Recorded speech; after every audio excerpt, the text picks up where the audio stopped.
is all about how to handle a bad day. And I'm doing this one because so many people have been asking, how do you really take a bad day and restructure it so that you can actually turn it into something valuable?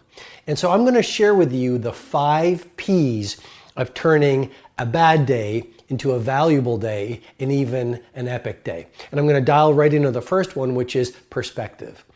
Perspective is a word that seems very simple, but I think it's very powerful. It's very easy to get seduced into making something small a lot larger than it is. And perspective simply reminds us to go to 50,000 feet on a bad day and count our blessings. Perspective simply reminds us that things could be a lot worse. Perspective on a bad day is simply understanding that we live in a world where half the world's population lives on less than $2.50 a day. Perspective on a bad day is reminding yourself of that Persian proverb which says, "I cursed the fact I had no shoes until I saw the man who had no feet." Perspective is such a powerful word. Here's a great question on a bad day to bring on some perspective. Has anyone died here? So perspective is something I really want you to think about, and on a bad day, it will actually allow you to turn the lead into gold and really pivot. Which brings me to the second P of turning a bad day into a great day, and it's pivot. And here's the question to really help you pivot. WTOH. What's the opportunity here? So you're having a bad day, maybe you had a fight with someone, maybe you lost the big sale, maybe someone cut you off in traffic and then you didn't get your favorite lunch, and then you missed getting into Soul Cycle class, and then you had a difficulty on the way home.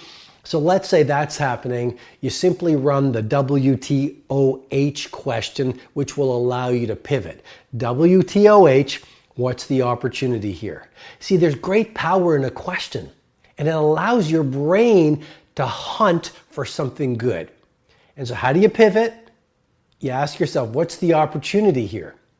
You have a fight with someone, let's say one of your family members. You say, what's the opportunity here? Well, your brain then starts to look for the opportunity, which is, I can learn how to communicate better. Or this is an opportunity for me to show forgiveness and grow in my personal bravery.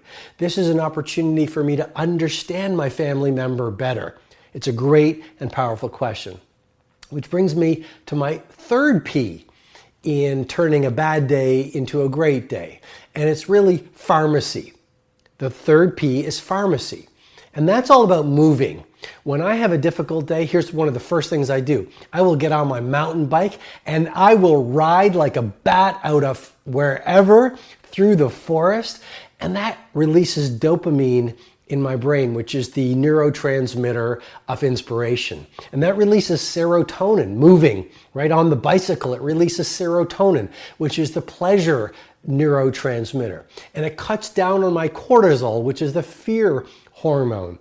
So just simply going for a mountain bike ride, or going for a swim, or getting into yoga class, or something as simple as going for a walk, or maybe even doing jumping jacks when no one's looking, will create a pharmacy of mastery within your brain, which will affect your psychology, your neurobiology, and your interior life, which makes you just feel a lot better. You know that. After a workout, you always feel different than you did before you went into the workout. And related to a pharmacy of mastery is something that I have counted on for years. When I've had good seasons, when I've had challenging seasons of my life. Massage. I call it the 2 massage protocol. 2 massages every single week. It moves your lymph, it moves your blood, which oxygenates your system, it reduces toxicity, you feel a whole lot better. Which brings me to the 4th P in turning a bad day into a great day. Pages. I love journaling. And for hundreds and hundreds of years, people who have gone through difficulty, people who are experiencing calamity and chaos, open a journal, turn to a fresh white page, and pour their pain or pour their confusion, pour their frustration out onto that page. it does something so powerful. It allows for a profound release of what you're experiencing out onto the written page. Here's the key. If you repress and suppress your feelings of anger, of sadness, of disappointment, all of those lower energy feelings, if you keep them inside, they not only build up toxicity and they build up resentment and frustration, but those are the very things that lead to inflammation, that create dis-ease. And so what I'm sharing with you with great love and respect is really very potent. Pages, the fourth four of turning a bad day into a great day. Pull out your journal and write what you're feeling onto a fresh, crisp, written page. Which brings me to my fifth and final P in the 5 Ps of turning a bad day into a great day. The planet. Now you're saying, Robin, what are you talking about here? Well, nature. Nature is life's sweet recovery method. Going for a walk in the woods, or walking on a beach and getting next to the ocean, or if you live near a desert, getting out there, or if you're blessed to live by the mountains, you know what I'm talking about. But when you go out to nature, it grounds you. When you connect with the planet, again, nature, what does it do?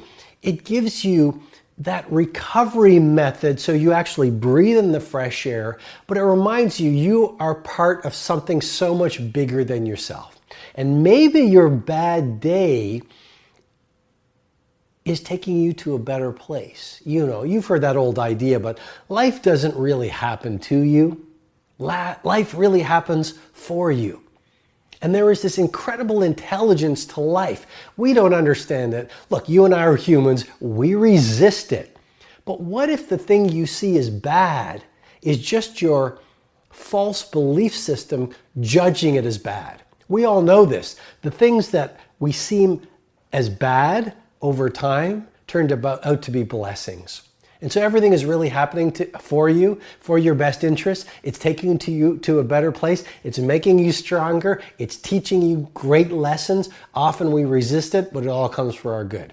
So those are the 5 Ps to take a bad day and really transmute it into a great day.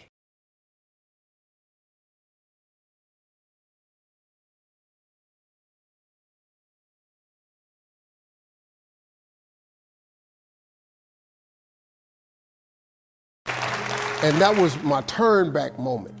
See, in your life, everybody has a turn back moment. You have a moment where you could go forward or you can give up. But the thing you have to keep in mind before you give up is that if you give up, the guarantee is it will never happen. That's the guarantee of quitting, that it will never happen no way under the sun. The only way the possibility remains that it can happen is if you never give up no matter what. Because God is always coming. He's never too late. At your worst moment, look, man, when they told me I had to be in New York, I saw no way I could get there. But that God, though, he make the phone ring. I end up in Florida, I make $300. Then I go to New York, I make $750. Almost got $1,000 out of nowhere. That's what happened to me. That was my moment of never giving up. That's when I first learned that faith was everything, that you have to remain faithful.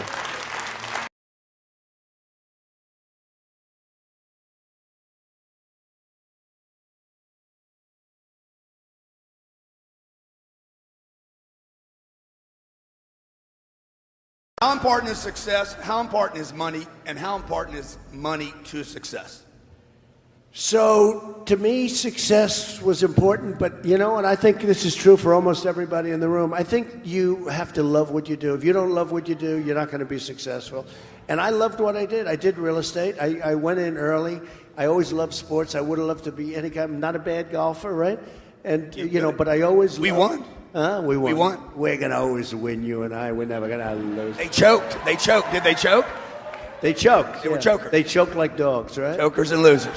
When I talked about success, I always started, you have to do something you love. If you don't do what you love, you're most likely not going to be successful. And you know, you're going to have a lot of people, your parents included, they're going to be saying, don't do that, don't do that. And you have to listen to them. They're wise, they've been around, they've seen. And sometimes, and I tell people, sometimes they go into a business where basically you can't be successful. You know, nobody's successful. If you can get away from that, get away from it, if you can. But you have to make sure that you do something that you love. Try to go into something that you love that can be a good business. So, you know, a lot of people go into businesses that Don't work. are just not good.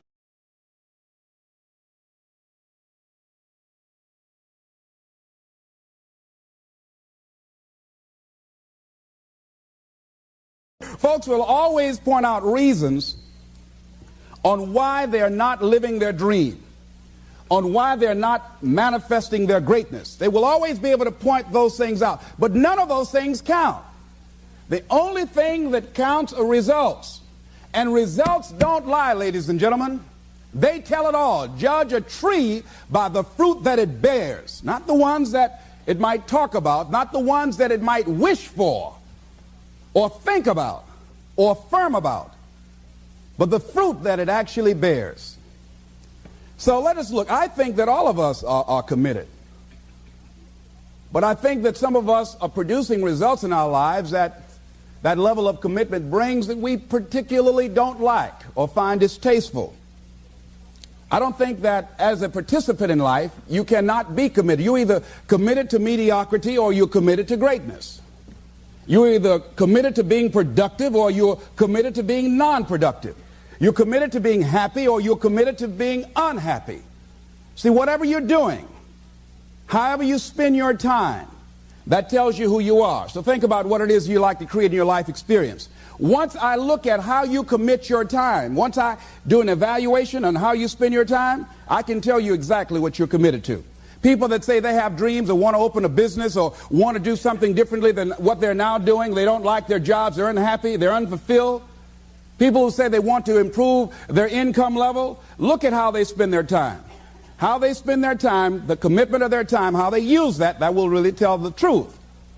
People who said, I'd like to do better, but you don't find them in vocational or technical schools upgrading their skills and their knowledge, how they spend their time, that will tell you what's going on. People who say they want to normalize their weight, they want to be healthy, but every time you see them, they're eating, that will tell you that they're committed to being obese for the rest of their lives. People tell you they want to stop smoking and they're lighting up at that time. Folk that say, I want to stop drinking, and every time you're in their face, they're reeking with alcohol, that will tell you what's going on. Don't have to listen to what they say, just watch what they do. Commitment shows up in your life in what you do. On the other hand, you can make the commitment to your life that you don't like the results that you have and that you're going to do something about it. See, that power is available to all of us. People who look at life and decide, I want something different for myself. Carol Hatfield. Carol, who lives in Detroit, single mother, decided that she wanted to go into her own business, did not have enough money to do it. She wanted to have a health food store. She sold her car and used the money to start in a little storefront, a little hole in the wall. She rode to work on a bicycle. And then when she got enough money, she bought a motor scooter and did that for a long time. She's now a very successful person. She now has 3 health food stores. She said it was hard. It's a struggle, Les. She said, but I did it. She said, I made the commitment to do it, and I did it.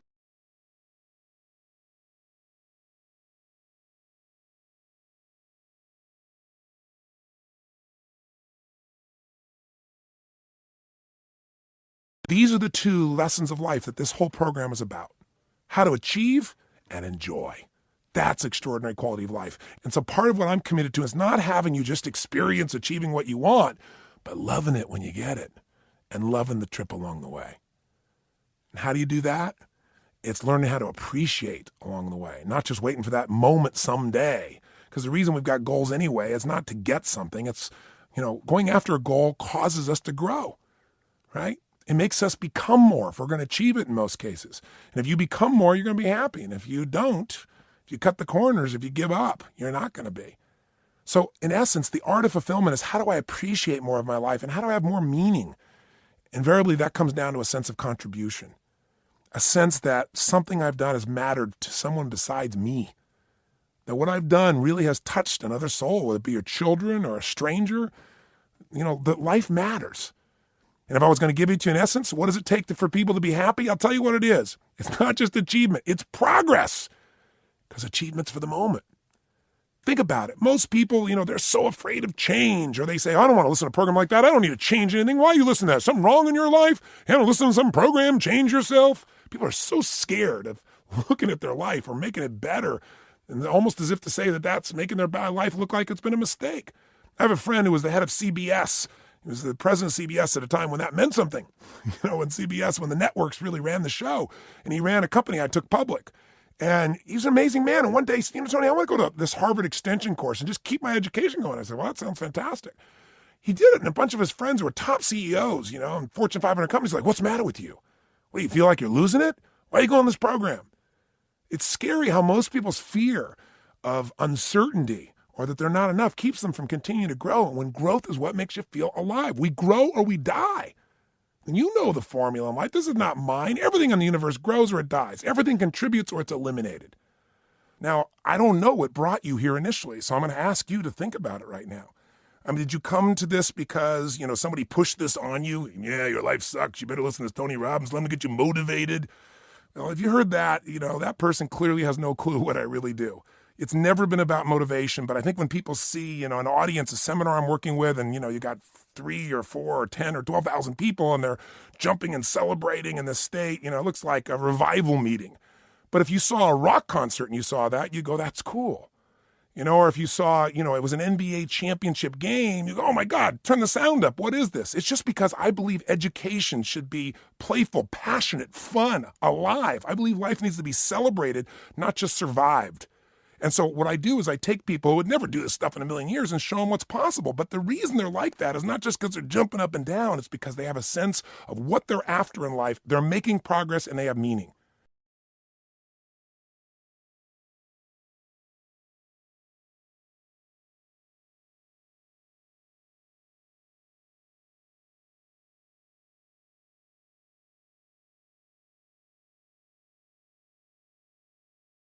That's something. When you got an idea, you want to move on. You might not have the money. You might not have the education. You might not have the support or the resources you need. What is that something that can keep us going, that will enable us to act on our dream? What's one of those keys that will begin to help us to discover the secrets to our dream? Here's what I want you to repeat after me, please, with power and conviction. Say, it's possible. It's possible. That's all I want you to do when you look at your dream. Just say to yourself every day, it's possible. Just say that every day to yourself, it's possible.